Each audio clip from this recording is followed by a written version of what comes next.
إِنَّا أَعْطَيْنَاكَ الْكَوْثَرَ. We've given you the greatest, the most abundant good. Who is the person who is most deserving, or the people who are most deserving of your forgiveness? Who do you think they are? Who do you think they are? Your family members and those who are the closest in relation to you.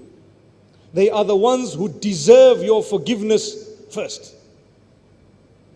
They were placed close to you to test you, that's all. Allah chose them as your relatives. Today, your husband does one mistake, the marriage is over. Forget about everything else. Your car has a small dent, the car is gone. It's not a write-off.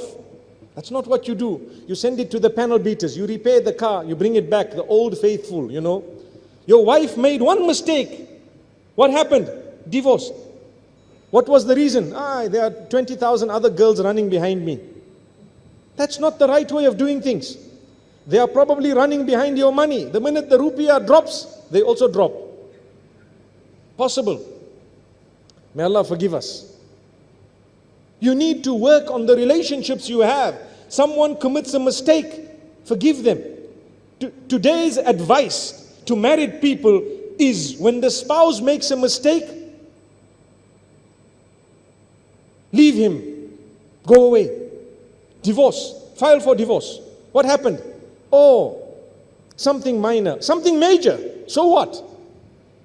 But as a believing female, a believing male, when your spouse has done something wrong, you need to sit and seek Allah's forgiveness to begin with, both of you. Ask Allah's forgiveness. When He forgives you and your slate is clean, you will be able to think properly. When you yourself have committed so many sins and you are not with a clean slate between you and Allah subhanahu wa ta'ala, how do you expect to think in the correct manner? Can you? The answer is no, you cannot. So if you seek Allah's forgiveness to start off with, before you even retaliate and respond, you will be guided by Allah. Calm down. It's a very big matter. Calm down. And then see what they are saying. If they show a speck of remorse, you need to extend your hand, the hand of mercy. Yes, if there's no remorse whatsoever, you might want to deal with it differently. But if there is a speck of remorse, who from amongst us does not make mistakes?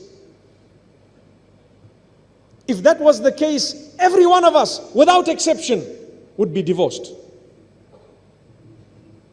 May Allah subhanahu wa ta'ala help us. So save your marriage. Help your children by forgiving your spouse.